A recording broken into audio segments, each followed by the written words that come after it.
Assalamualaikum warahmatullahi wabarakatuh. Welcome back to Share From Home, live from the office. Share from home tapi live from the office. No.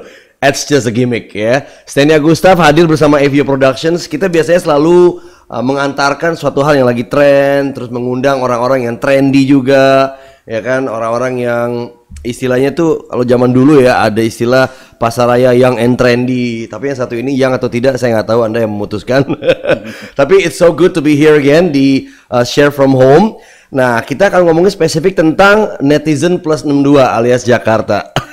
Ada satu hal yang unik dari karakter netizen di seluruh dunia, teman-teman. Ya, nanti kita akan bahas bersama-sama. Kalau punya opini, silakan feel free to share your opinion.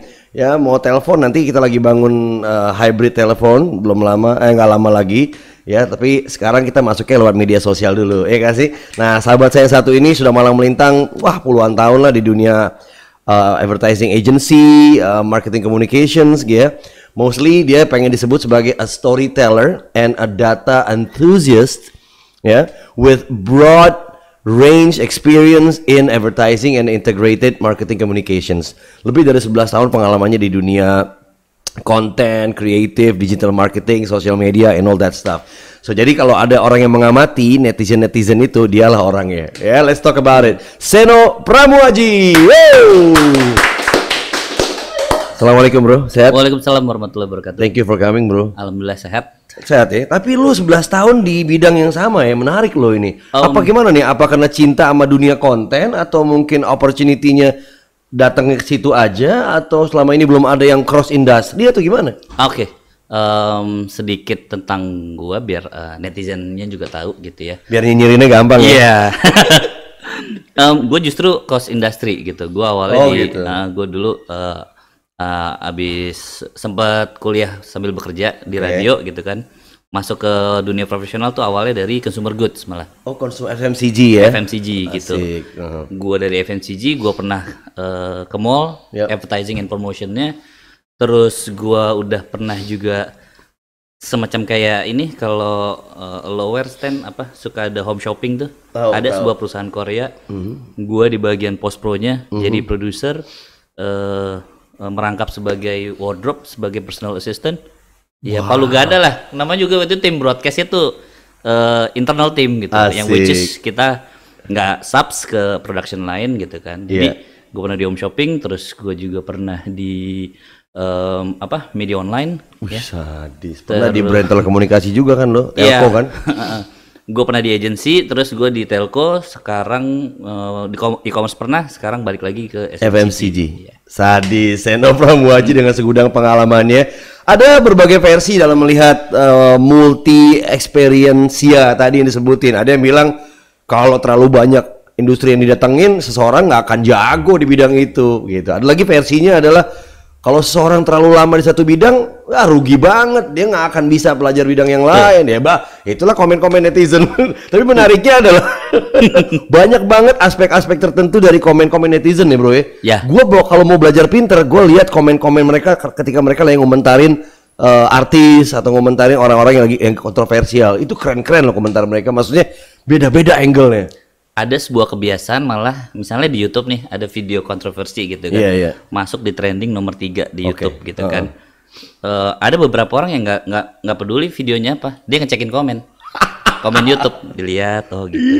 Sampai ada meme yang misalnya, saya suka keributan, kalian jangan berdamai. Nah, aduh gitu. Ada begitu. Jadi ya emang kayak ini emang kenapa disebutnya netizen plus 62, karena kan kita local area Indonesianya plus 62 ya gitu betul. Kan. Ada yang juga bilang terus negara berflower. Jadi ya itu dia. Netizen tuh kayak dulu waktu zaman misalnya kita di kampus ya, ada pasal 1 senior selalu benar. Nah, kalau di sini adalah netizen selalu benar.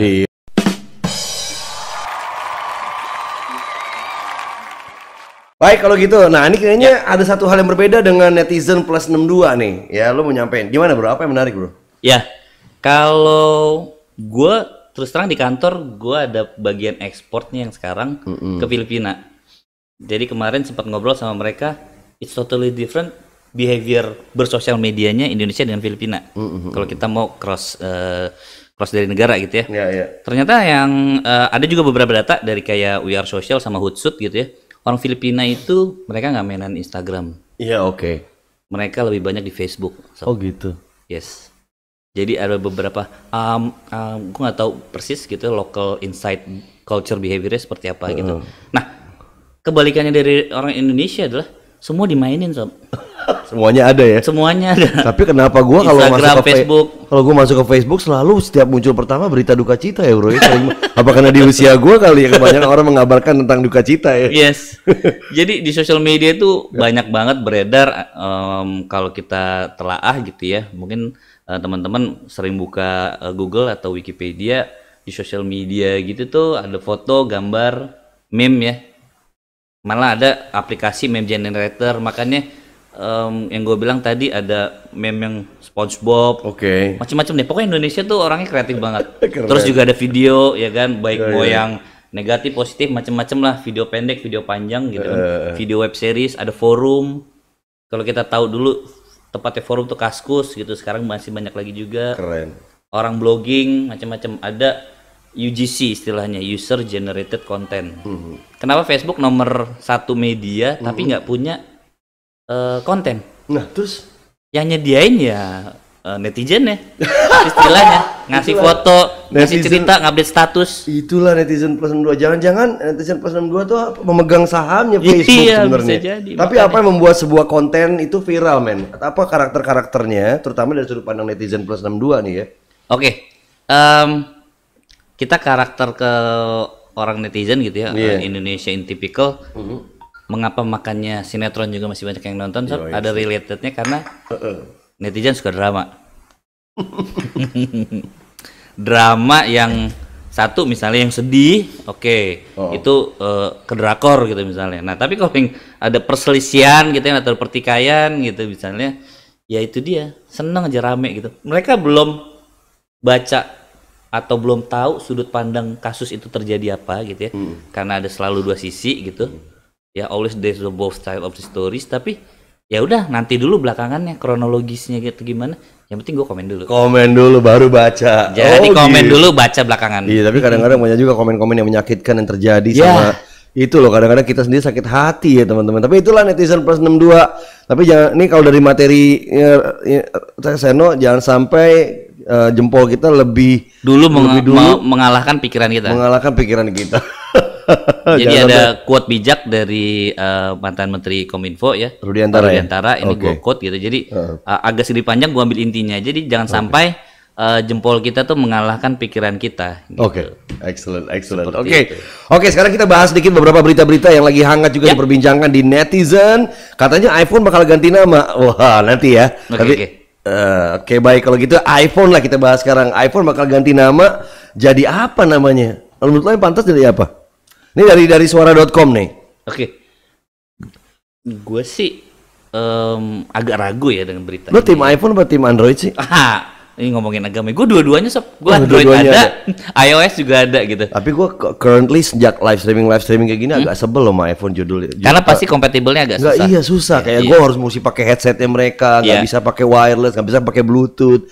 Aduh susah banget. Karena memang gayanya dia seperti itu. Dia lebih apa sih ya? Kalau yang gue baca gitu mesti gue hidup di zaman gue sendiri gitu. Iya, dia membuat dia tuh agak setengah superior, dimana kalau misalnya Apple itu dipersif dia selalu berbeda dengan kompetitornya gitu. Iya, pengen berbeda ya whatever lah. Tapi ya ujung-ujungnya compatibility bareng gadget yang lain juga penting. Karena nggak semua orang pakai iPhone dan semua all setnya iPhone ya nggak sih? Iya. Nah ini beritanya gini nih teman-teman. Baru-baru ini pembocor gawai John Prosser dia berkicau di Twitter dengan bilang bahwa sistem operasi iOS ini akan berubah nama menjadi iPhone OS. Yang penting ngaruhnya apa buat kita, bukan cuma sekedar nama ya nggak sih? Ya. Apakah compatibility-nya bisa lebih friendly bersama dengan gadget yang lain atau enggak? Ya, iPhone will always be iPhone ya nggak? Betul. Jadi kalau dia ya akan tetap seperti kayak dalam tanda kutip mengeksklusifkan diri. Coba aja kalau lo misalnya pengguna iOS mau copy foto aja deh. Susah men.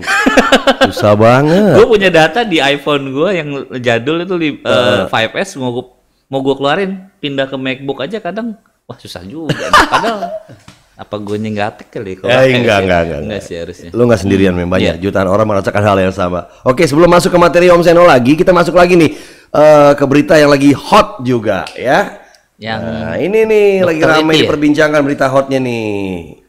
Dokter yang cantik itu. Iya, si cantik Dokter Raisa Broto Asmoro. Yes. Ini baru lagi ramai diperbincangkan.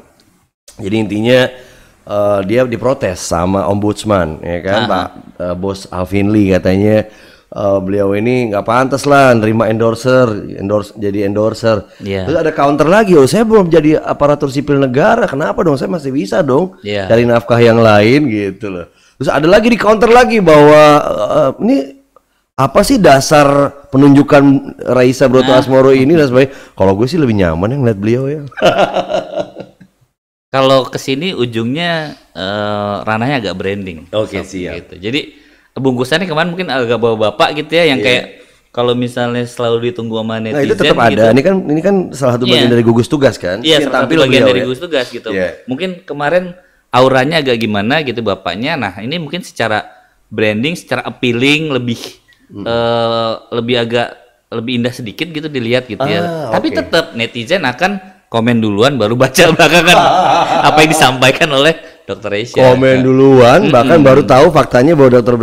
Raisa ini yang ditunjuk sebagai pengurus tugas itu ya. Ya itulah netizen plus 62. Tapi mungkin begini, menyampaikan 42.000 orang kena corona mungkin akan terlihat sedikit ketegangannya lebih rendah dibanding orang lain di luar dia. Mungkin itu kali tujuannya. Bisa juga. Lu setuju tapi dengan adanya Dr. Raisa jadi petugas? Kan gue sempet baca katanya dia terlalu strict, terlalu kaku dengan naskah gitu. Oh gitu. Menurut gue sih itu wajar karena walaupun dia sering jadi model iklan gitu kan atau apa, tapi ini kayak tugas baru gitu. Ini kan hal yang resmi, gitu, corporate. Jadi ya ada agak beban juga gitu kan. Iya, jadi kadang-kadangnya Dr. Raisa itu masih ngejalanin endorsement gitu. Nah itu yang disayangkan. Pertanyaannya adalah merhatiin aja sih bosnya. Endorsement itu kan sebelum lama, yang gue tahu dia juga ada beberapa produk gitu ya. Sudah lama dan ini kan yang masih baru gitu kan. Tapi seingat gue sih memang kalau seorang dokter itu ada terikat sama etika profesi dia, bahwa sebenarnya dia tidak boleh mempromosikan produk satu, terus juga kadang tidak boleh mengatasnamakan dia institusi yang dia pegang dan segala macam. Siap gitu. Kalau gitu pengamat. Mungkin aja sih apalagi tergabung dalam IDI ya, Ikatan Dokter Indonesia ya. Nah, ini kita mesti ngebedah mungkin ya di dalam itu seperti apa. Oke, baik kalau gitu lanjut ke materinya Seno nih, Om Seno. Jadi ada apa lagi dengan plus 62? Nah, jadi gue tadi sempat kemarin pas bikin materi gue sempat mengquote sebuah jurnal gitu ya. Ini dari penelitian di Universitas Copenhagen gitu. Sebenarnya mungkin beda nih, ngapain di quote gitu kan. Kan jauh di sana gitu kan. Tapi sebenarnya ini tuh ada scientific experience-nya bener, ada penjelasannya bahwa sebenarnya ini di jurnal Cyber Psychology ya, Behavior and Social Networking. Kalau terlalu banyak menghabiskan waktu di salah satu social media, katakanlah Facebook gitu, itu akan membuat kamu menderita. Kenapa gitu? Terutama jika kamu sering melihat foto-foto pasangan yang berbahagia atau foto-foto liburan. Kalau misalnya dia jomblo, Iya benar-benar. Terus, pacaran terus. Tapi kita kan selalu di sini. Kita kan selalu melihat hidup orang lain. Kalau kita jomblo kita ngiri sama orang yang punya pasangan. Kalau kita punya pasangan kita ngiri kenapa gue liburannya cuma ke Kebun Binatang Ragunan sementara dia liburannya ke Paris gitu kan. Jadi intinya emang hasad atau dengki selalu ada. Nah, ada peribahasa kan kalau rumput tetangga akan selalu hijau kan. Gitu. Jadi beberapa tipikal orang, misalnya dia sebagai individu manusia, dia akan selalu merasa tidak puas dengan dirinya sendiri gitu kan.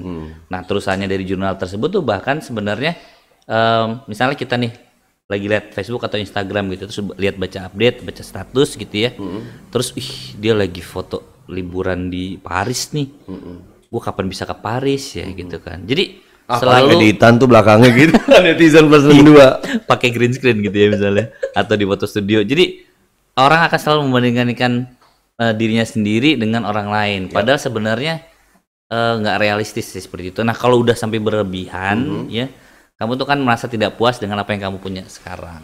Oh I see. Makanya di beberapa negara itu Instagram tuh mulai memberlakukan itu likes-nya tuh di hide. Oh gitu. Iya. Likes-nya di hide. Agar ketika orang yang merasa depresi, kok gue likes-nya sedikit sih?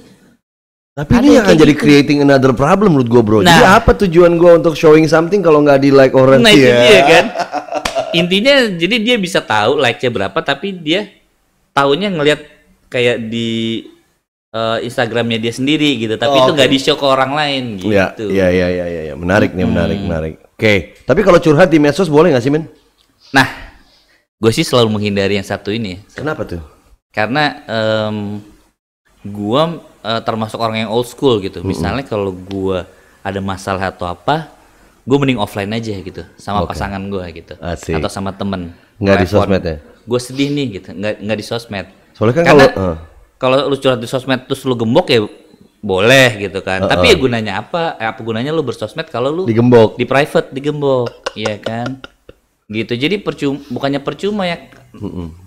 Pasti nanti ada netizen nyinyir plus 62 gitu. Jadi mending kalau di sosmed ya coba ada lagi. Nah,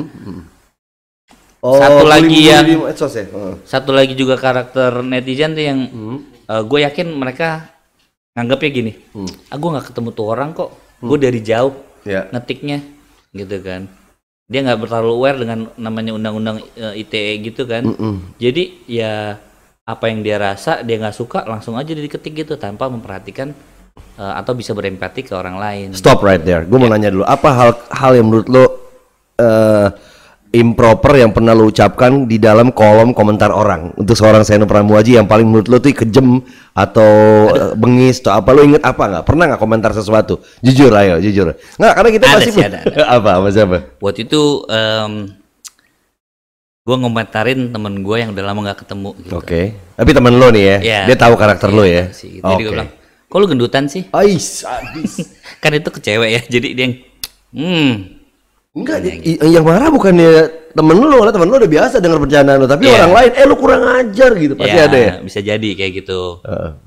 Banyak sih macam-macamnya. Jadi misalnya kayak ada salah satu artis gitu ya, yang anaknya dibully atau dikata-katakan yang tidak baik gitu ya kan, yang kok si anaknya ini begini sih gitu kan. Itu dari jauh aja mereka udah main physical appearance-nya seperti itu. Siap, oke. Let's take a look at some other news right now. Kita coba lihat ada berita-berita lain yang lagi ramai diperbincangkan juga, tidak hanya Dr. Rey Sabroto Asmoro, tapi yang satu ini lagi heboh di medsos dari Kata Data. Wah, Kata Data, dari Kata Data. Kita harus nyebutin dong yang punya berita, nanti ngambek. Lagi heboh di medsos, elektabilitas Ridwan Kamil dan Ganjar lagi naik, sementara Anies merosot di tengah pandemi, ya kan? Kalau kita ngomongin sedikit, ya ini kan seperti biasa ya, namanya juga pejabat negara, ya tokoh publik harus punya elektabilitas, ya kan? Karena kan mereka pasti selalu ada posisi lebih tinggi lagi yang dikejar, ya nggak sih? Nggak cuma gubernur, jadi presiden, wakil presiden dan sebagainya. Nah ini pembahasan di media sosial tentang elektabilitas ini dipicu diskusi online nih, jadi sebuah lembaga penelitian. Lembaga Penelitian Pendidikan dan Penerangan Ekonomi dan Sosial atau LP3IS mengenai dinamika elektoral di tengah pandemi COVID-19 pada hari Selasa kemarin. I see. Yoi. Nah, gua sendiri kalau jadi pejabat negara kayaknya gua nggak akan kuat ya, bro. Dibanding-bandingin sama kepala negara yang lain, pejabat negara yang lain, gua kesel lu gituin. Gua aja sama bini gua kalau dibanding-bandingin sama cowok lain kesel gua. Iya. Gimana menurut lo, pandangan lo? Apa kita harus jadi pejabat negara harus menyiapkan kondisi kayak gitu? Sebenarnya kalau gue boleh lihat tadi profil bertiga itu punya kelebihan dan kekurangannya masing-masing. Pastilah. Ya. Nah, apalagi lagi masa pandemi gini, netizen itu ngelihat kinerja mereka, mana yang works, mana yang enggak gitu. Tapi kan kerja mereka nggak semuanya ditunjukin di sosmed, bro. Ada hal-hal yang lain yang mereka kerjain, tapi nggak gue harus lapor sama lo, kata Anies Baswedan mungkin. Ya betul gitu. Tapi kadang ketika udah jadi pejabat negara adalah sebuah konsekuensi gitu.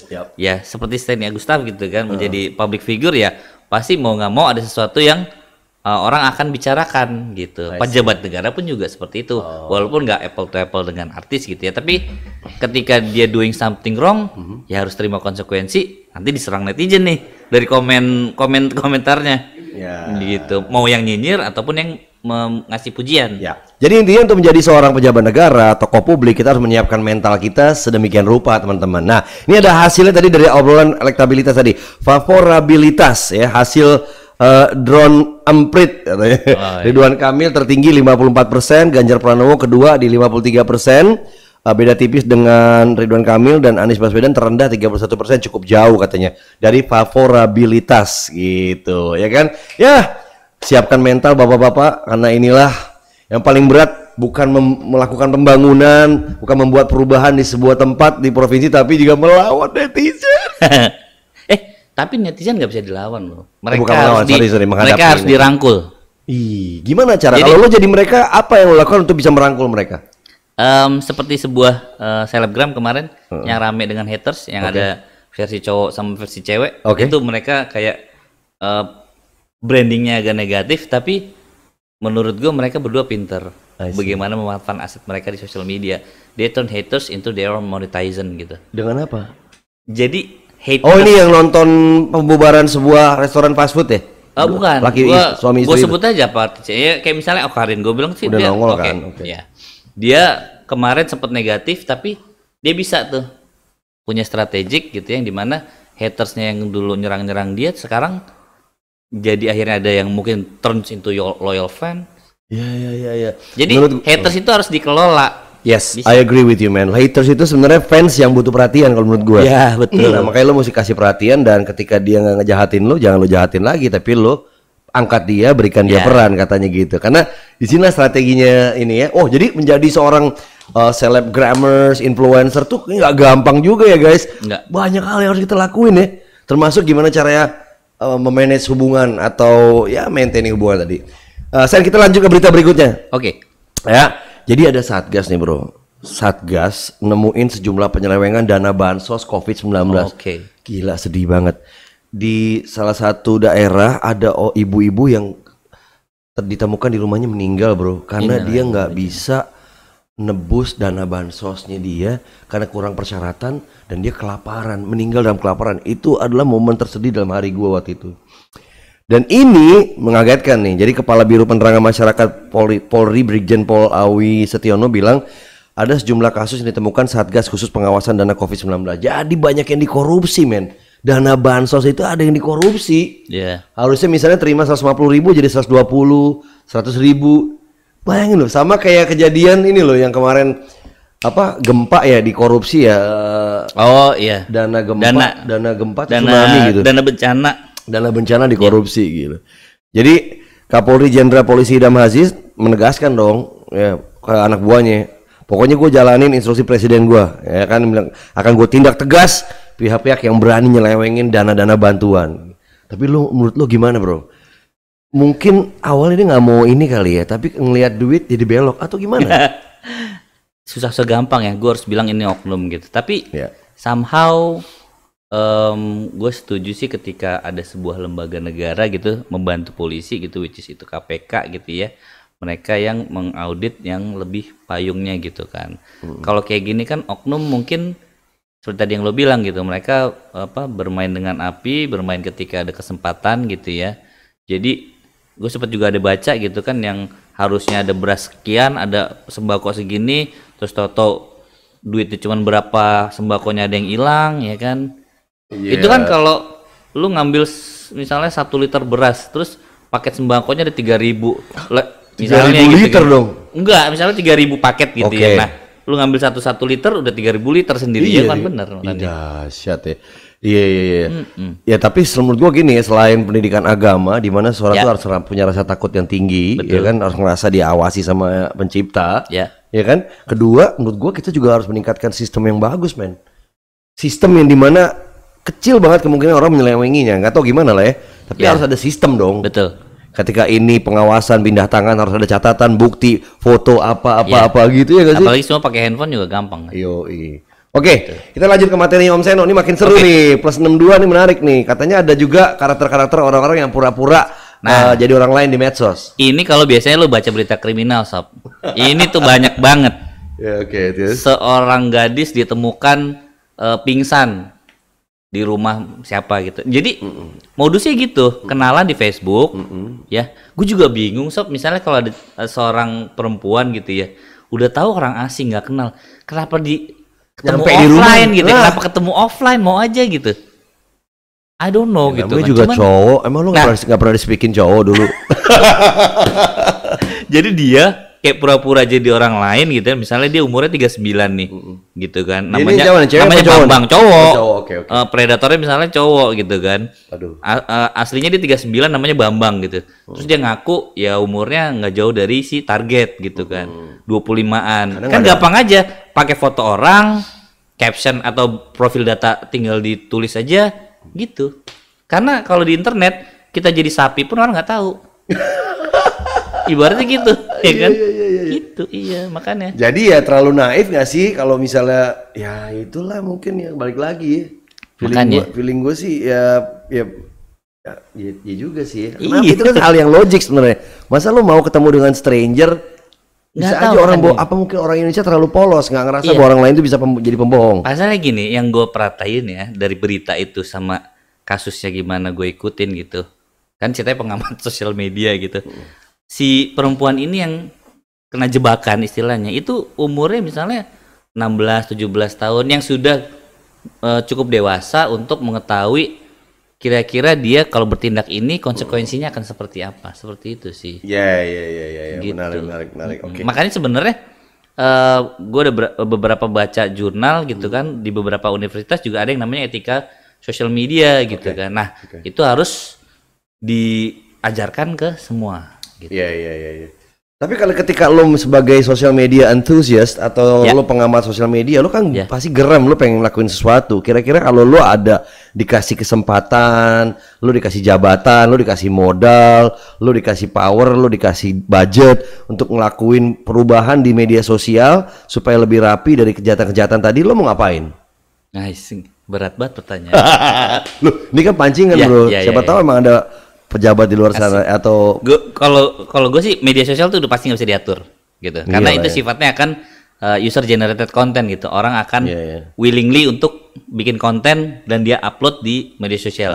Yang bisa adalah dikontrol adalah norma hukum yang akan membatasi atau mencegah dari apapun ekses negatif yang dihasilkan dari bersosmed itu. Jadi kan udah ada ya undang-undang ITE gitu, walaupun beberapa beberapa pasal itu yang perlu ada revisi tuh terakhir dari masyarakat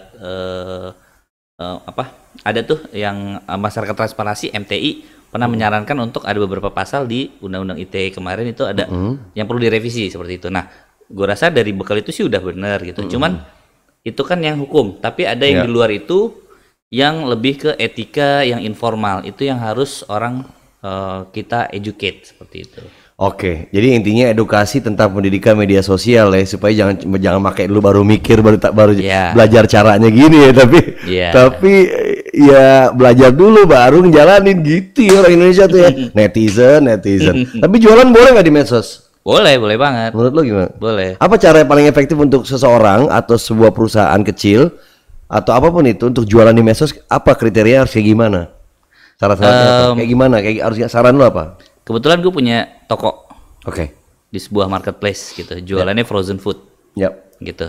Sebenarnya sistemnya gue tuh lebih kayak ke reseller sih. Gue nggak punya produk sendiri gitu. Karena kita belum sempat yang bisa produce secara proper lah seperti gitu. Jadi ketika teman-teman yang lagi dengerin sekarang punya produk gitu ya, misalnya lo jago masak, lo bikin produk gitu. Lo ciptakan sebuah resep yang itu beda ya, karena resep tuh nggak ada yang satupun yang sama gitu. Ada contoh satu temen gue selama pandemik dia 3 bulan di rumah, bosen, dia bikin kreasi, dia punya sebuah resep vegan sob gitu, which is yang sebenarnya itu niche market tapi orang ada gitu, pasarnya ada. Jadi tinggal bikin akun Instagram, foto produk yang bagus gitu ya, upload, terus kekuatan konten adalah visual sama bahasanya istilahnya copywritingnya yang bisa menarik orang. Yes, untuk dan melihat. story development ya, mulai dari proses dia beli penggorengannya, mungkin ya, dari dia bersihin dapurnya sampai dia beli bahan-bahan terus ceritain ya di media sosial ya, itu yang membuat orang lebih engage, terutama teman-teman dia di dalam circle of friend dia. Pertamanya bisa dulu. Iya kan, dan biasanya teman-teman yang beli produknya dia atau teman-teman baik dia kan jadi brand heroes-nya dia ya, akan promoin juga. Word of mouth nanti. Oh, oke, menarik.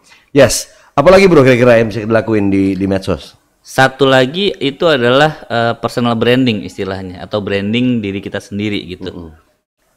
Jadi siapapun kamu yang ada di sosial media, misalnya kamu suka musik gitu, jadi kamu harus lakukan sesuatu yang konsisten dengan positioning tersebut gitu. Oke. Temen gue seorang drummer, dia konsisten untuk bikin cover drummer. Oke. Gitu. Jadi orang lihat dia adalah seseorang yang berwawasan musik luas, terus juga orangnya udah pasti fit ya. Karena gue pernah nyoba drum sob, susah, capek, berat. Kirim makanan pasti selalu sama. Drummer kan harus beda. Jadi kayak gitu. Selain branding juga bisa berprestasi ya. Medsos ya. Di medsos hasil dari misalnya personal branding tersebut itu bisa di-harvest, bisa kita tuai gitu kan. Gimana caranya? Banyak banget gitu. Misalnya lo bikin sebuah karya dan segala macam, ada nih sekarang platformnya yang misalnya lo jadi content creator, lo daftar, nanti lo bisa making money out of your content. Oke. Tapi yang pasti apapun yang lo produce, konten apapun yang lo produce di sosial media lo nggak pernah jauh dari passion lo ya. Nggak mungkin lo berpura-pura menjadi, kalau lo seorang drummer lo berpura-pura menjadi seorang dirigen atau apa gitu, nggak mungkin ya. Karena lo nggak tahu. Harus yang sesuai passion, dan passion itu yang lo gali terus. Lo lakukan kreativitas apapun. I see. Kalau yang kurang-kurang bahagia itu gimana, sosial media ini berbahaya nggak? Nah, jadi udah pernah cobain kalau seorang Stanley 3 hari nggak pegang handphone gitu, nggak bersosial media, sudah pernah belum gitu? Ada tekanan-tekanan kayak gue ketinggalan loh, feeling FOMO, left behind. ya kan, fear out of missing FOMO, out. fear out of missing out. Ya kan, jadi kadang kita butuh informasi apa segala macam gitu. Tapi menurut gua kalau lo merasa kurang bahagia, sebenarnya lo bisa melakukan istilahnya detox digital gitu. Jadi memurnikan diri kita sendiri untuk biar kita lebih konsentrasi pikiran dan terhadap apa yang ada di sekitar kita aja, paling dekat. Contohnya misalnya keluarga. Karena gua nggak bisa hitung berapa jam kita selalu pegang handphone, selalu terkoneksi. Gue pernah pegang handphone nggak seharian aja, itu enak banget sob. Enak ya? Iya. Kebetulan hari Minggu sih. Iya. Jadi nggak ada yang nelfon kerjaan juga. Gitu. Iya benar kan? Dan nggak buka Instagram, nggak buka media sosial, nggak buka WhatsApp, total. Jadi cuma nonton TV, kaum rebahan aja. Mesti cobain. Dan yang paling nggak diomelin sama istri kan? Biasanya kan istri ngomel loh. Kalau istrinya nggak suka sosial media, kalau istrinya suka sosial media ya nggak akan diomelin. Iya, kok itu aku udah story kamu belum komen sih? Bener juga. Iya kan. Terus kesimpulan apa bro yang ada di materi lo nih? Apa kesimpulan? Jadi kurang lebih ada beberapa kesimpulan gitu ya. Sebenarnya apa yang terjadi di sosial media itu begitu banyak. Stan. Jadi ada foto beredar macam-macam, ada meme, terus juga ada cacian makian segala macam. Information itu distorsi saking banyaknya. Makanya kalau di Indonesia itu menjadi salah satu, kalau soal hoax beredar tuh udah paling gampang mereka kepancingnya. Jadi harus ada bijak bersosmed gitu. Terus juga jangan sampai terlalu terhanyut gitu. Maksudnya dalam artian suasana. Iya, kalau udah pegang handphone bersosial media, ada waktu beberapa yang berhenti dulu, stop dulu, istirahat gitu. Jangan terus-terusan gitu kan. Masih banyak kehidupan di luar sana gitu, apalagi pacar yang belum ditemukan. Sadis, bahaya. Terus semua tuh masih ada satu lagi, biar lo nggak harus banding-bandingin sama orang lain. Anggap aja semua udah ada porsinya kok gitu. Tergantung gimana kita. Ada 3 kunci kesuksesan kan gitu kan. Doa, usaha, sama satu lagi orang dalam kalau di Indonesia.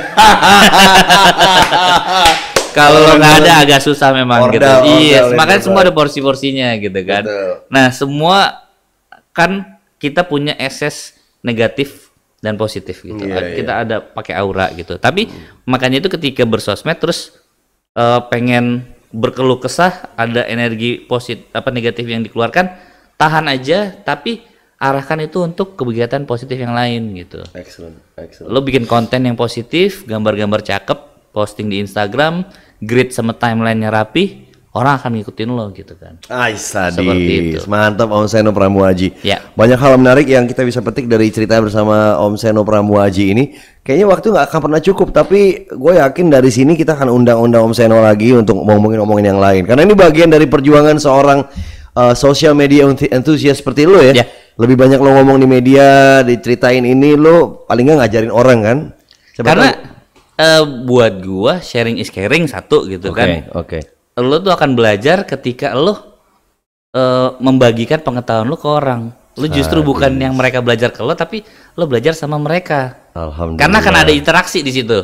Betul. Ini misalnya kalau kita yang nanya, pasti, oh kamu begini ya. Nanti misalnya gua kasih tahu dia advice, terus gua akan dapat insight. Karena gua orang marketing sob. I see. Tinggal tanyain, kalau kamu belanja sukanya apa? Nah, itu kan belajar. Dapat juga ya, dapat insight ya. Jadi artinya nggak rugi lah ya kan? Nggak rugi, malah banyak manfaatnya dengan menjadi seorang yang berbagi ilmu, karena kita jadi lebih tajam. Dan lagi anak-anak sekarang tuh ilmu juga sangat tinggi, kita bisa belajar dari mereka tentang hal-hal baru yang kita mungkin belum tahu, ya kan? Anyways, Share from Home masih akan berlanjut dengan pembicara-pembicara berikutnya. We thank you so much bro. Thank you. Sukses selalu, berkah all mine. Ya, berkah selalu ilmunya buat kita semua. Mudah-mudahan banyak orang yang tergerak ingin menjadi sesuatu lewat sosial media, lewat obrolan kita. Nah, jangan lupa Share from Home juga punya edisi spesial. Nah, kali ini gimana dengan karya yang kita punya itu mendongkrak personal branding kita atau menjual diri lewat karya, judulnya. Nah, tanggal 27 Juni bareng Panji Pragiwaksono kita akan ngobrol bareng. Kita akan belajar bersama. Panji akan ngasih best tips and tricks, best practice-nya dia membentuk diri menjadi seorang superstar di dunia komedi kayak sekarang, ya kan? It's really a great experience untuk teman-teman bisa ikut. Gimana caranya? Beli di loket.com. Ya, silakan pantau aja di akun FU Productions atau akun gue Stagustaf ya. Mungkin Om Seno juga mau ikutan, boleh, untuk bisa melihat ilmu-ilmu lain dari pakar-pakar yang lain ya. Sorry banget men, waktu udah habis, tapi thank you banget udah mampir ya. Thank you. Jangan lupa follow akun media sosialnya Om Seno, Seno Pramuaji, karena satu orang yang follow akan dapat satu apa nih? Piring cantik. Satu ucapan terima kasih. Nah, ini menariknya di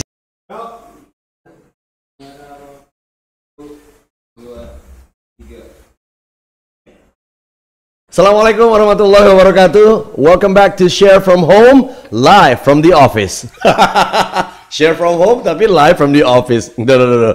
It's just a gimmick ya. Stenya Gustaf hadir bersama FU Productions. Kita biasanya selalu mengantarkan suatu hal yang lagi tren, terus mengundang orang-orang yang trendy juga, ya kan? Orang-orang yang istilahnya tuh kalau zaman dulu ya ada istilah pasaraya young and trendy, tapi yang satu ini young atau tidak saya nggak tahu, Anda yang memutuskan. Tapi it's so good to be here again di Share from Home. Nah, kita akan ngomongin spesifik tentang netizen plus 62 alias Jakarta. Ada satu hal yang unik dari karakter netizen di seluruh dunia, teman-teman. Ya, nanti kita akan bahas bersama-sama. Kalau punya opini silakan feel free to share your opinion. Ya, mau telepon, nanti kita lagi bangun hybrid telepon, belum lama, nggak lama lagi ya, tapi sekarang kita masuknya lewat media sosial dulu, ya kasih. Nah, sahabat saya satu ini sudah malang melintang, puluhan tahun lah di dunia advertising agency, marketing communications, gitu ya. Mostly dia pengen disebut sebagai a storyteller and a data enthusiast, ya, with broad range experience in advertising and integrated marketing communications. Lebih dari 11 tahun pengalamannya di dunia konten, kreatif, digital marketing, social media, and all that stuff. So jadi kalau ada orang yang mengamati netizen itu, dialah orangnya. Ya, let's talk about it. Seno Pramuaji. Assalamualaikum bro, sehat? Waalaikumsalam warahmatullahi wabarakatuh. Thank you for coming bro. Alhamdulillah sehat. Sehat ya, tapi lu 11 tahun di bidang yang sama ya, menarik lo ini. Apa gimana nih, apa karena cinta sama dunia konten atau mungkin opportunity-nya datang ke situ aja, atau selama ini belum ada yang cross industry atau gimana? Oke. Sedikit tentang gua biar netizennya juga tahu gitu ya. Biar nyinyirinnya gampang ya. Iya. Gue justru cross industri gitu. Gue awalnya gitu. Gue dulu abis sempat kuliah sambil bekerja di radio gitu kan. Masuk ke dunia profesional tuh awalnya dari consumer goods malah. Oh, konsumen FMCG ya? FMCG gitu. Uh-huh. Gue dari FMCG, gue pernah ke mall, advertising and promotionnya. Terus gue udah pernah juga semacam kayak ini kalau lower stand apa suka ada home shopping tuh. Ada sebuah perusahaan Korea. Gue di bagian post pro-nya jadi produser, merangkap sebagai wardrobe, sebagai personal assistant. Ya Palu Gada lah, namanya juga itu tim broadcast itu internal team gitu, yang which is kita nggak subs ke production lain gitu kan. Jadi gue pernah di home shopping, terus gue juga pernah di media online. Sadis. Pernah di brand telekomunikasi juga kan lo, telco kan? Gue pernah di agency, terus gue di telco, sekarang di e-commerce pernah, sekarang balik lagi ke FMCG. Sadis, Seno Pramuaji dengan segudang pengalamannya. Ada berbagai versi dalam melihat multi experience tadi yang disebutin. Ada yang bilang kalau terlalu banyak industri yang didatengin, seseorang nggak akan jago di bidang itu. Gitu. Ada lagi versinya adalah kalau seseorang terlalu lama di satu bidang, rugi banget, dia nggak akan bisa belajar bidang yang lain. Ya, itulah komen-komen netizen. Tapi menariknya adalah banyak banget aspek-aspek tertentu dari komen-komen netizen ya bro ya. Gue kalau mau belajar pinter, gue lihat komen-komen mereka ketika mereka lagi ngomentarin artis atau ngomentarin orang-orang yang kontroversial. Itu keren-keren loh komentar mereka. Maksudnya beda-beda angle-nya. Ada sebuah kebiasaan malah misalnya di YouTube nih ada video kontroversi gitu kan, masuk di trending nomor 3 di YouTube gitu kan.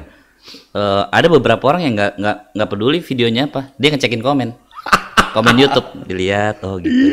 Sampai ada meme yang misalnya saya suka keributan, kalian jangan berdamai. Nah, aduh gitu. Ada kayak begitu. Jadi ya emang kayak ini emang kenapa disebutnya netizen plus 62 karena kan kita local area Indonesianya plus 62 ya gitu betul. Kan. Ada juga bilang terus negara berflower. Jadi ya itu dia. Netizen tuh kayak dulu waktu zaman misalnya kita di kampus ya, ada pasal 1 senior selalu benar. Nah, kalau di sini adalah netizen selalu benar. Iya, netizen yang maha kuasa. Pasal 2 kalau netizen salah lihat pasal 1 gitu. Karena menariknya adalah karakter orang Indonesia itu yang kalau gue telusuri ya berdasarkan pengalaman gue, sebenarnya kalau gue nggak ada urusan sama kerjaan gitu ya, mungkin gue udah nggak aktif di Facebook kali. Gitu. Jadi karena gue perlu bersosial media, jadi gue langsung mengamati apa yang kebiasaan, makanya gue juga nulisnya kadang behavior sama insight gitu. Jadi ya itu dia, kalau orang Indonesia karakternya tuh mereka guyup, suka nongkrong, suka gosip, suka gibah kayak gitu. Jadi pindah mediumnya aja. Yang biasanya kalau lu nongkrong di mana di kafe kecuali kalau sekarang misalnya masih PSBB berarti ya jarak 1 meter gitu ya. Dengan nggak usah banyak orang. Nah, sekarang pindah aja mediumnya di online, which is misalnya kolom komentar atau dimanapun gitu. Siap. Oke, break bentar ya, kita masuk ke langsung ke materi. Tapi sebelumnya juga gue ingetin nanti begitu lagi ngomong dia, arahin ke dia kameranya. Oh, materi, jangan kelamaan di gua, jadi biar pas. Ya, kita cut aja ya. Oke. Baik kalau gitu. Nah ini kayaknya ada satu hal yang berbeda dengan netizen plus 62 nih. Ya, lo mau nyampein. Gimana bro? Apa yang menarik bro? Ya, kalau gua terus terang di kantor gua ada bagian ekspornya yang sekarang ke Filipina. Jadi kemarin sempat ngobrol sama mereka. It's totally different behavior bersosial medianya Indonesia dengan Filipina. Kalau kita mau cross dari negara gitu ya. Ternyata yang ada juga beberapa data dari kayak We Are Social sama Hootsuite gitu ya. Orang Filipina itu mereka nggak mainan Instagram. Iya, oke. Mereka lebih banyak di Facebook. Oh gitu. Yes.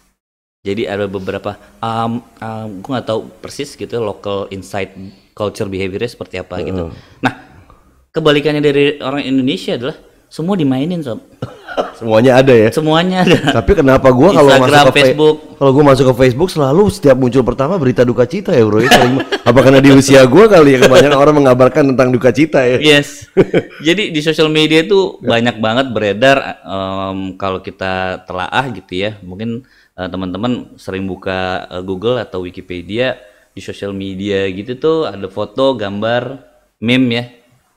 Malah ada aplikasi meme generator, makanya yang gue bilang tadi ada meme yang SpongeBob, macam-macam deh. Pokoknya Indonesia tuh orangnya kreatif banget. Terus juga ada video, ya kan, baik mau yang negatif, positif, macam-macam lah. Video pendek, video panjang gitu kan. Video web series, ada forum.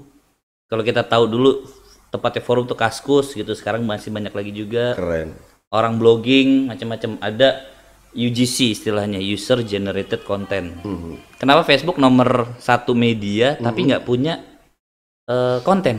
Nah, terus yang nyediain ya netizen ya, istilahnya ngasih foto, ngasih cerita, ngupdate status. Itulah netizen plus 62. Jangan-jangan netizen plus 62 tuh memegang sahamnya Facebook sebenarnya. Tapi apa yang membuat sebuah konten itu viral, men? Apa karakter-karakternya, terutama dari sudut pandang netizen plus 62 nih ya? Oke. Kita karakter ke orang netizen gitu ya, Indonesia in typical. Mengapa makannya sinetron juga masih banyak yang nonton? Sob? Ada relatednya karena netizen suka drama.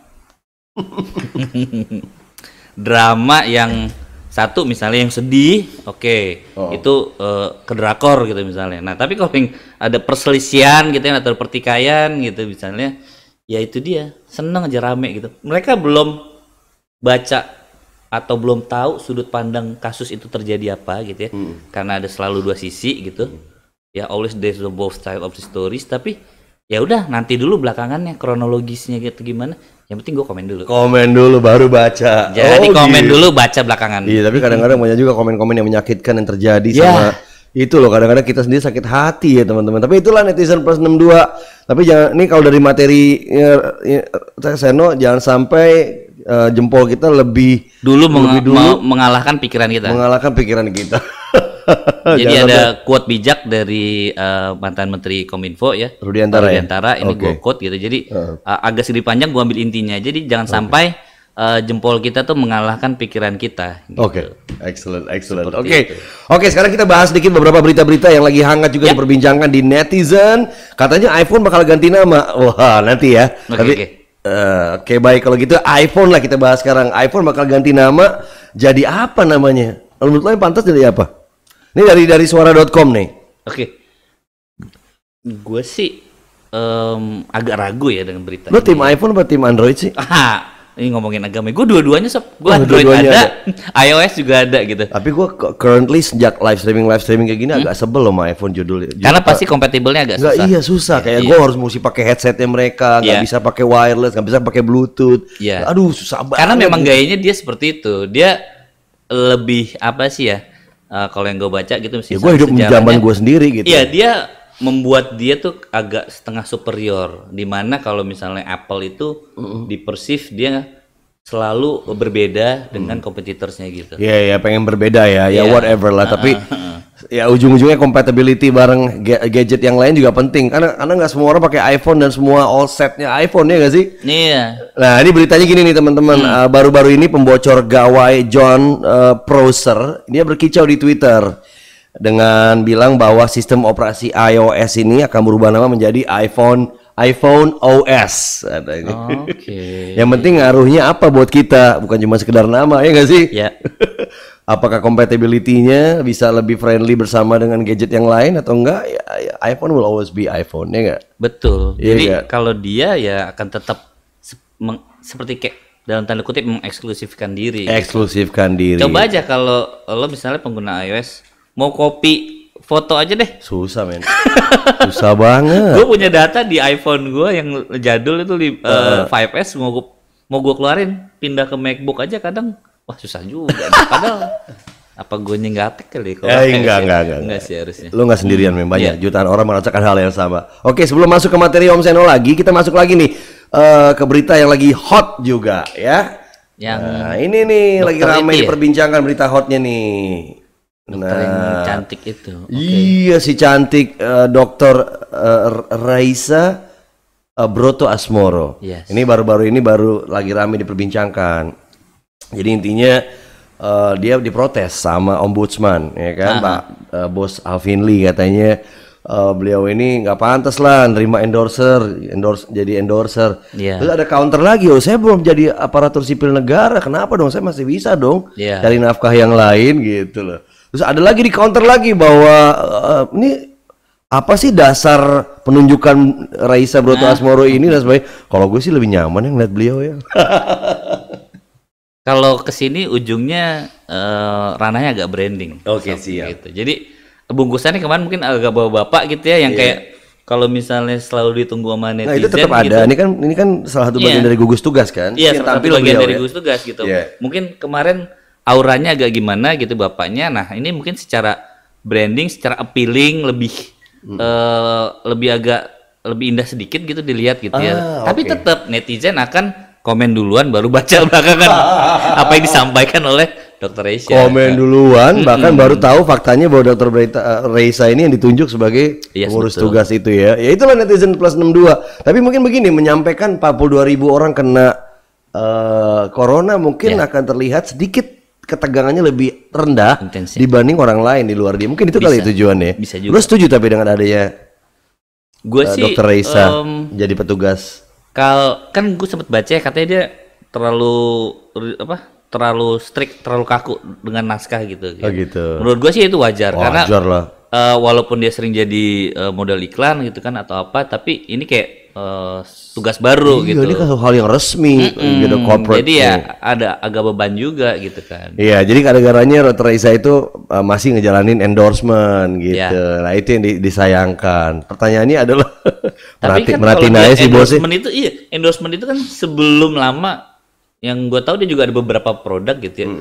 Sudah lama dan ini kan yang masih baru gitu kan. Tapi seingat gue sih memang kalau seorang dokter itu ada terikat sama etika profesi dia, bahwa sebenarnya dia tidak boleh mempromosikan produk satu, terus juga kadang tidak boleh mengatasnamakan dia institusi yang dia pegang dan segala macam. Siap gitu. Kalau gitu pengamat. Mungkin aja sih apalagi tergabung dalam IDI ya, Ikatan Dokter Indonesia ya. Nah, ini kita mesti ngebedah mungkin ya di dalam itu seperti apa.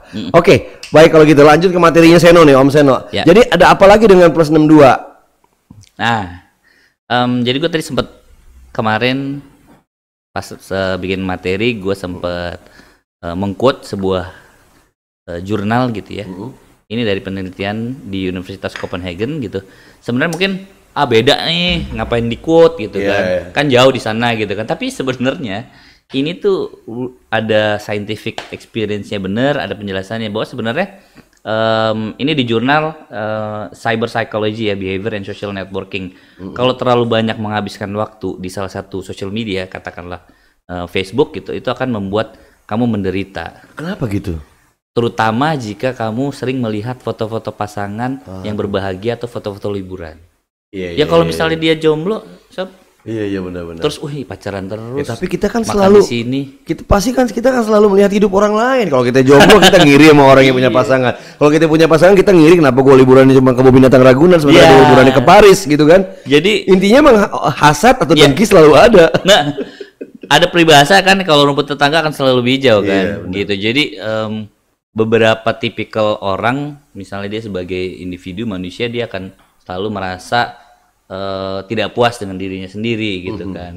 Nah terusannya dari jurnal tersebut tuh bahkan sebenarnya misalnya kita nih lagi lihat Facebook atau Instagram gitu, terus lihat baca update, baca status gitu ya, terus dia lagi foto liburan di Paris nih, gua kapan bisa ke Paris ya gitu kan. Jadi selalu editan tuh belakangnya gitu netizen plus 62 pakai green screen gitu ya misalnya, atau di foto studio. Jadi orang akan selalu membandingkan dirinya sendiri dengan orang lain, padahal sebenarnya nggak realistis sih seperti itu. Nah kalau udah sampai berlebihan ya, kamu tuh kan merasa tidak puas dengan apa yang kamu punya sekarang.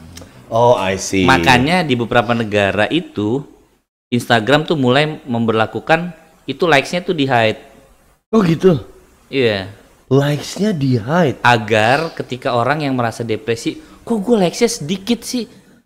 Tapi ini akan jadi creating another problem menurut gue bro. Jadi apa tujuan gue untuk showing something kalau nggak di like orang? Nah itu dia kan. Intinya jadi dia bisa tahu like-nya berapa, tapi dia tahunya ngelihat kayak di Instagramnya dia sendiri gitu. Tapi itu nggak di-show ke orang lain gitu. Iya. Menarik nih, menarik. Oke. Tapi kalau curhat di medsos boleh nggak sih men? Nah, gue sih selalu menghindari yang satu ini. Kenapa tuh? Karena gue termasuk orang yang old school gitu. Misalnya kalau gue ada masalah atau apa, gue mending offline aja gitu sama pasangan gue gitu. Asik. Atau sama temen. Nggak di sosmed ya? Gue sedih nih gitu, nggak di sosmed. Soalnya kan Karena kalau lu curhat di sosmed terus lu gembok ya boleh gitu kan. Tapi ya gunanya apa? Apa gunanya lu bersosmed kalau lu digembok, di private digembok, iya kan? Gitu. Jadi bukannya percuma ya. Pasti nanti ada netizen nyinyir plus 62 yang akan ini gitu. Oh siap. Oke. Gitu. Makasih Cin. Oke, terus? Gitu. Jadi mending kalau di sosmed ya coba ada lagi. Nah. Satu lagi yang medsos ya? Satu lagi juga karakter netizen tuh yang gue yakin mereka nganggapnya gini, gue nggak ketemu tuh orang kok, gue dari jauh ngetiknya gitu kan, dia nggak terlalu aware dengan namanya undang-undang ITE gitu kan, jadi ya apa yang dia rasa dia nggak suka langsung aja diketik gitu tanpa memperhatikan atau bisa berempati ke orang lain. Stop right there, gue mau nanya dulu, apa hal yang menurut lo improper yang pernah lo ucapkan di dalam kolom komentar orang untuk seorang Seno Pramuaji yang paling menurut lo tuh kejem atau bengis atau apa, lo inget apa nggak? Pernah nggak komentar sesuatu? Jujur ayo, jujur. Nggak, karena kita ada pasti sih, ada. apa siapa? Waktu itu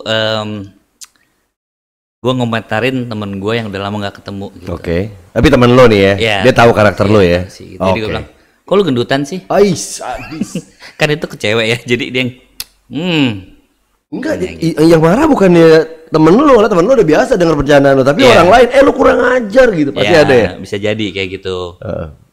Banyak sih macam-macamnya. Jadi misalnya kayak ada salah satu artis gitu ya, yang anaknya dibully atau dikata-katakan yang tidak baik gitu ya kan, yang kok si anaknya ini begini sih gitu kan. Itu dari jauh aja mereka udah main physical appearance-nya seperti itu. Siap, oke.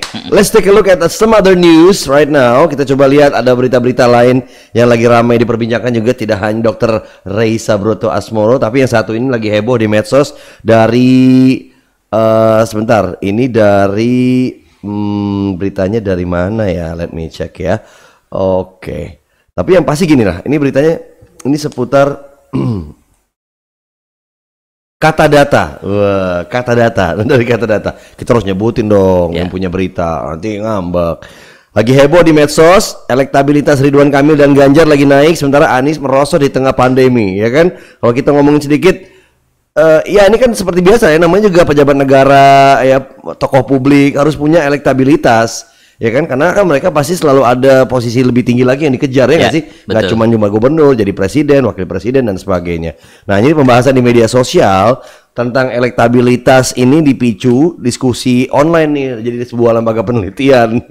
Lembaga Penelitian Pendidikan dan Penerangan Ekonomi dan Sosial atau LP3IS mengenai dinamika elektoral di tengah pandemi COVID-19 pada hari Selasa kemarin. I see. Yoi. Nah, gua sendiri kalau jadi pejabat negara kayaknya gua nggak akan kuat ya bro, dibanding-bandingin sama kepala negara yang lain, pejabat negara yang lain. Gua kesel lu gituin. Gua aja sama bini gua kalau dibandingin sama cowok lain kesel gua. Iya. Gimana menurut lo, pandangan lo? Apa kita harus jadi pejabat negara harus menyiapkan kondisi kayak gitu?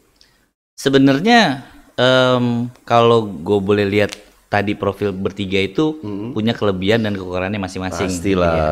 Nah, apalagi lagi masa pandemi gini, netizen itu ngelihat kinerja mereka, mana yang works, mana yang enggak gitu. Tapi kan kerja mereka nggak semuanya ditunjukin di sosmed, bro. Ada hal-hal yang lain yang mereka kerjain, tapi nggak gue harus lapor sama lo, kata Anies Baswedan mungkin. Ya betul gitu. Tapi kadang ketika udah jadi pejabat negara adalah sebuah konsekuensi gitu. Ya seperti Steny Agustaf gitu kan, menjadi public figure ya pasti mau nggak mau ada sesuatu yang orang akan bicarakan gitu. Pejabat negara pun juga seperti itu, walaupun nggak apple to apple dengan artis gitu ya, tapi ketika dia doing something wrong ya harus terima konsekuensi. Nanti diserang netizen nih dari komentarnya gitu, mau yang nyinyir ataupun yang ngasih pujian. Ya. Jadi intinya untuk menjadi seorang pejabat negara, tokoh publik, kita harus menyiapkan mental kita sedemikian rupa, teman-teman. Nah, ini ada hasilnya tadi dari obrolan elektabilitas tadi, favorabilitas ya, hasil drone emprit katanya. Ridwan Kamil tertinggi 54%, Ganjar Pranowo kedua di 53%. Beda tipis dengan Ridwan Kamil, dan Anies Baswedan terendah 31%, cukup jauh katanya dari favorabilitas gitu, ya kan? Ya, siapkan mental bapak-bapak, karena inilah yang paling berat melakukan pembangunan, bukan membuat perubahan di sebuah tempat di provinsi, tapi juga melawan netizen. Tapi netizen nggak bisa dilawan loh. Mereka Bukan harus melawan, mereka harus dirangkul. Gimana cara? Kalau lo jadi mereka, apa yang lo lakukan untuk bisa merangkul mereka? Seperti sebuah selebgram kemarin yang rame dengan haters, yang ada versi cowok sama versi cewek. Itu mereka kayak brandingnya agak negatif, tapi menurut gue mereka berdua pinter bagaimana memanfaatkan aset mereka di sosial media. They turn haters into their own monetization gitu. Dengan apa? Jadi haters. Oh, ini yang nonton pembubaran sebuah restoran fast food ya? Bukan. Suami istri. Gue sebut aja apa? Ya, kayak misalnya Karin, gue bilang sih udah dia nongol kan. Ya. Dia kemarin sempat negatif, tapi dia bisa tuh punya strategik gitu yang dimana hatersnya yang dulu nyerang-nyerang dia sekarang jadi akhirnya ada yang mungkin turns into loyal fan. Iya. Jadi haters itu harus dikelola. Yes, I agree with you, man. Haters itu sebenarnya fans yang butuh perhatian kalau menurut gue. Ya, betul. Nah, makanya lo mesti kasih perhatian, dan ketika dia nggak ngejahatin lo, jangan lo jahatin lagi, tapi lo angkat dia, berikan dia peran, katanya gitu. Karena di sini strateginya ini ya. Oh, jadi menjadi seorang selebgrammers, influencer tuh nggak gampang juga ya, guys. Nggak. Banyak hal yang harus kita lakuin ya.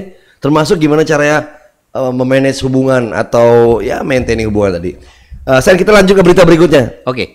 Ya. Jadi ada Satgas nih bro, Satgas nemuin sejumlah penyelewengan dana bansos COVID-19.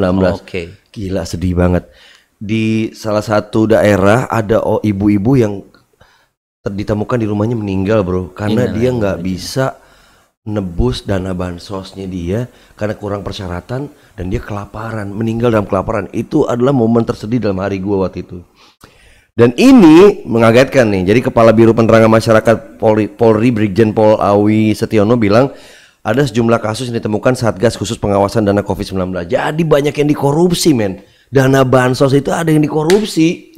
Harusnya misalnya terima 150.000 jadi 120, 100.000. Bayangin loh, sama kayak kejadian ini loh yang kemarin gempa ya, dikorupsi ya. Dana gempa tsunami gitu. Dana bencana dikorupsi gitu.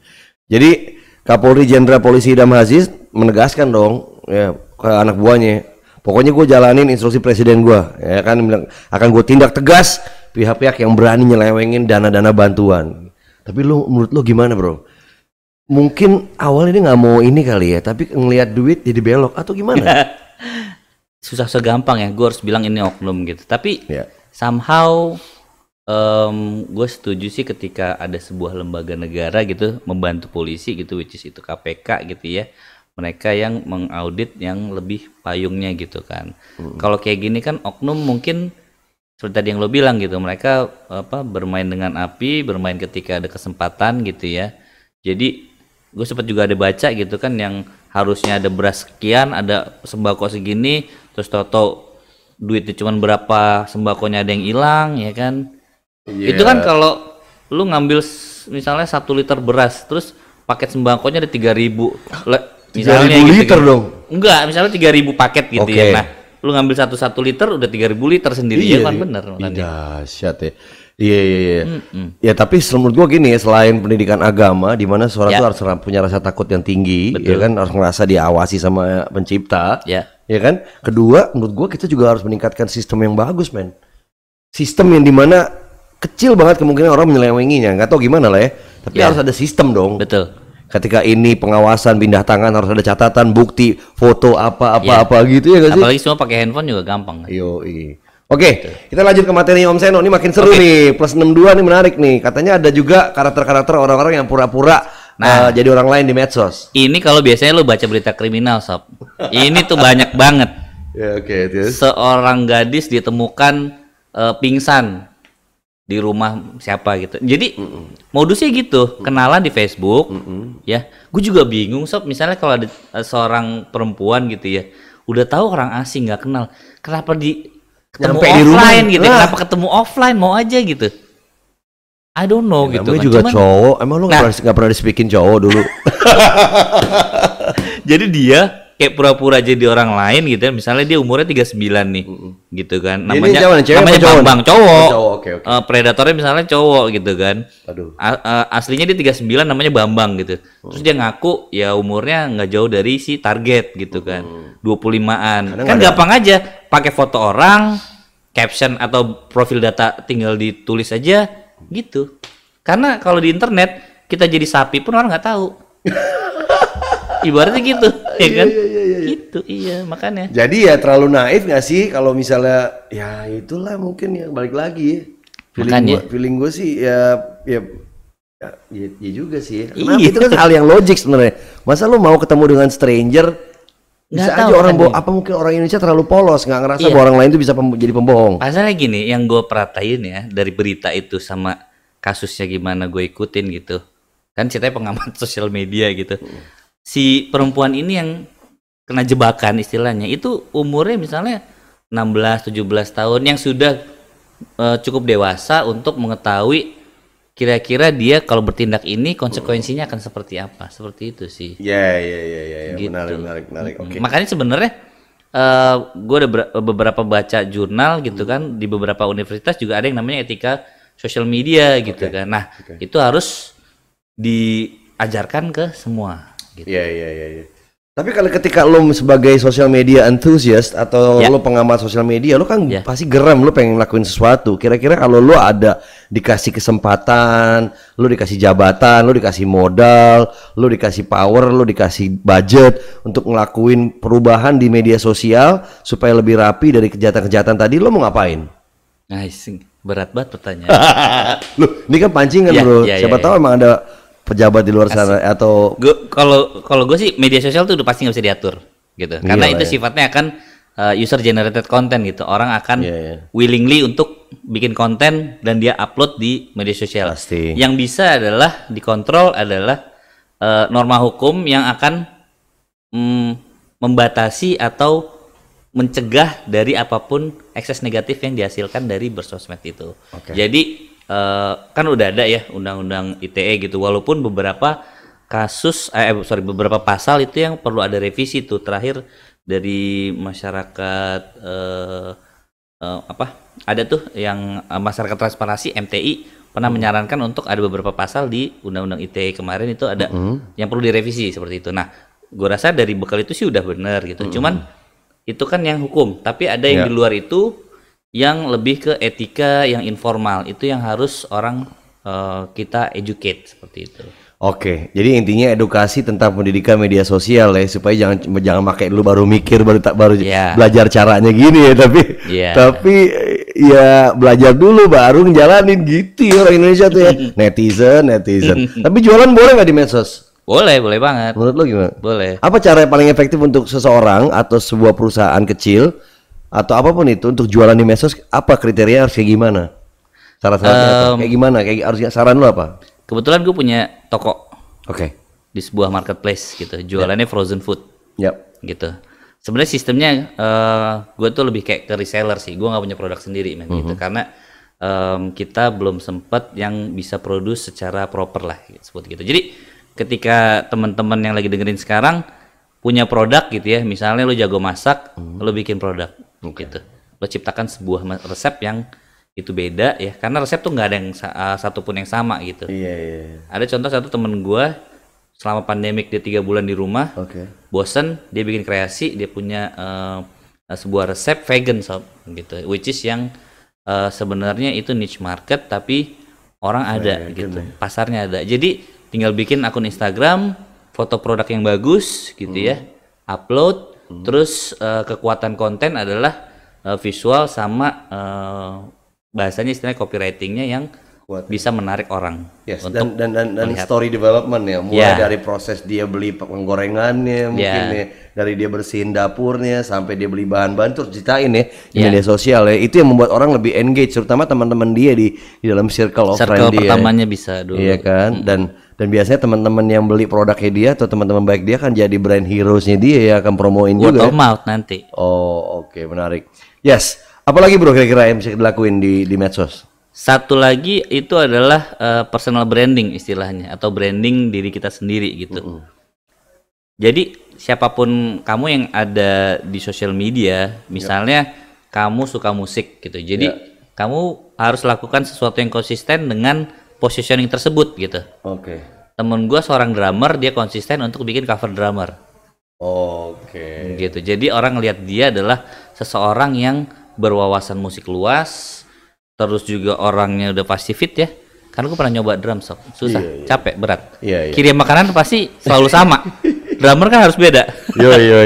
Jadi kayak gitu. Selain branding juga bisa berprestasi ya. Medsos ya. Di medsos hasil dari misalnya personal branding tersebut itu bisa diharvest, bisa kita tuai gitu kan. Gimana caranya banyak banget gitu. Misalnya lo bikin sebuah karya dan segala macam, ada nih sekarang platformnya yang misalnya lo jadi content creator, lo daftar, nanti lo bisa making money out of your content. Oke. Tapi yang pasti apapun yang lo produce, konten apapun yang lo produce di sosial media lo nggak pernah jauh dari passion lo ya. Nggak mungkin lo berpura-pura menjadi, kalau lo seorang drummer lo berpura-pura menjadi seorang dirigen atau apa gitu, nggak mungkin ya. Karena lo nggak tahu. Harus yang sesuai passion, dan passion itu yang lo gali terus. Lo lakukan kreativitas apapun. I see. Kalau yang kurang-kurang bahagia itu gimana, sosial media ini berbahaya nggak? Nah, jadi udah pernah cobain kalau seorang Stanley 3 hari nggak pegang handphone gitu, nggak bersosial media, sudah pernah belum gitu? Ada tekanan-tekanan kayak gue ketinggalan loh, feeling FOMO, left behind. ya kan, fear out of missing FOMO, out. fear out of missing out. Ya kan, jadi kadang kita butuh informasi apa segala macam gitu. Tapi menurut gua kalau lo merasa kurang bahagia, sebenarnya lo bisa melakukan istilahnya detox digital gitu. Jadi memurnikan diri kita sendiri untuk biar kita lebih konsentrasi pikiran dan terhadap apa yang ada di sekitar kita aja, paling dekat. Contohnya misalnya keluarga. Karena gua nggak bisa hitung berapa jam kita selalu pegang handphone, selalu terkoneksi. Gue pernah pegang handphone nggak seharian aja, itu enak banget sob. Enak ya? Iya. Kebetulan hari Minggu sih. Iya. Jadi nggak ada yang nelfon kerjaan juga. Gitu. Iya benar kan? Dan nggak buka Instagram, nggak buka media sosial, nggak buka WhatsApp, total. Jadi cuma nonton TV, kaum rebahan aja. Mesti cobain. Dan yang paling nggak diomelin sama istri kan? Biasanya kan istri ngomel loh. Kalau istrinya nggak suka sosial media, kalau istrinya suka sosial media ya nggak akan diomelin. Iya, kok itu aku udah story kamu belum komen sih? Bener juga. Iya kan. Terus kesimpulan apa bro yang ada di materi lo nih? Apa kesimpulan? Jadi kurang lebih ada beberapa kesimpulan gitu ya. Sebenarnya apa yang terjadi di sosial media itu begitu banyak. Stan. Jadi ada foto beredar macam-macam, ada meme, terus juga ada cacian makian segala macam, information itu distorsi saking banyaknya. Makanya kalau di Indonesia itu menjadi salah satu, kalau soal hoax beredar tuh udah paling gampang mereka kepancingnya. Jadi harus ada bijak bersosmed gitu. Terus juga jangan sampai terlalu terhanyut gitu. Maksudnya dalam artian suasana. Iya, kalau udah pegang handphone bersosial media, ada waktu beberapa yang berhenti dulu, stop dulu, istirahat gitu. Jangan terus-terusan gitu kan. Masih banyak kehidupan di luar sana gitu, apalagi pacar yang belum ditemukan. Sadis, bahaya. Terus semua tuh masih ada satu lagi, biar lo nggak harus banding-bandingin sama orang lain. Anggap aja semua udah ada porsinya kok gitu. Tergantung gimana kita. Ada 3 kunci kesuksesan kan gitu kan. Doa, usaha, sama satu lagi orang dalam kalau di Indonesia. Kalau nggak ada agak susah memang gitu. Iya, makanya semua ada porsi-porsinya gitu kan.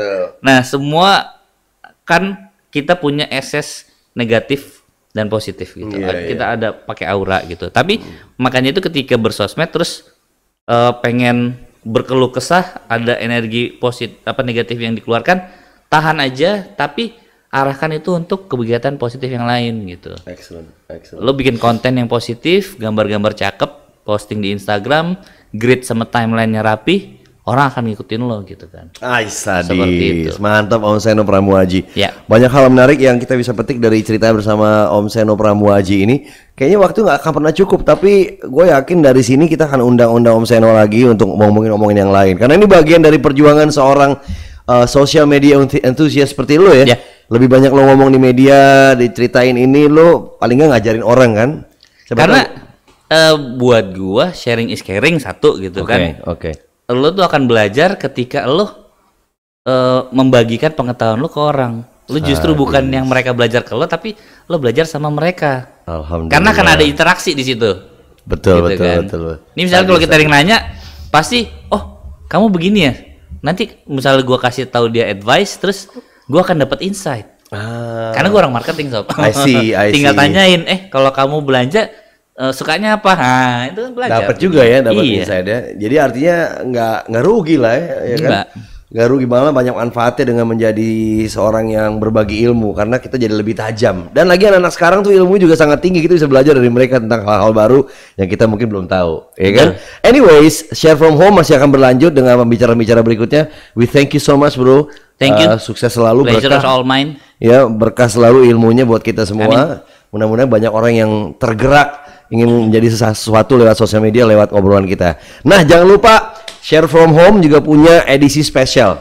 Nah, kali ini gimana dengan karya yang kita punya itu mendongkrak personal branding kita atau menjual diri lewat karya, judulnya. Nah, tanggal 27 Juni bareng Panji Pragiwaksono kita akan ngobrol bareng. Kita akan belajar bersama. Panji akan ngasih best tips and tricks, best practice-nya dia membentuk diri menjadi seorang superstar di dunia komedi kayak sekarang, ya kan? It's really a great experience untuk teman-teman bisa ikut. Gimana caranya? Beli di loket.com. Ya, silakan pantau aja di akun FU Productions atau akun gue Stagustaf ya. Mungkin Om Seno juga mau ikutan, boleh, untuk bisa melihat ilmu-ilmu lain dari pakar-pakar yang lain ya. Sorry banget men, waktu udah habis, tapi thank you banget udah mampir ya. Thank you. Jangan lupa follow akun media sosialnya Om Seno Pramuaji, karena satu orang yang follow akan dapat satu piring cantik. Satu ucapan terima kasih. Nah, ini menariknya di sini nih, kita jangan terlalu terbebani dengan jumlah follower dan sebagainya, tapi gimana kita bisa berkontribusi? Gimana kita bisa berkontribusi, memberikan sesuatu yang bermakna buat orang lain lewat media sosial gitu ya. Ya, dan Om Seno juga udah ngelakuin itu. Gue pamit ya, terima kasih banyak. Until we meet again. Stay tuned on Share from Home. Stan Agustaf is signing off the air. Assalamualaikum warahmatullahi wabarakatuh. Waalaikumsalam.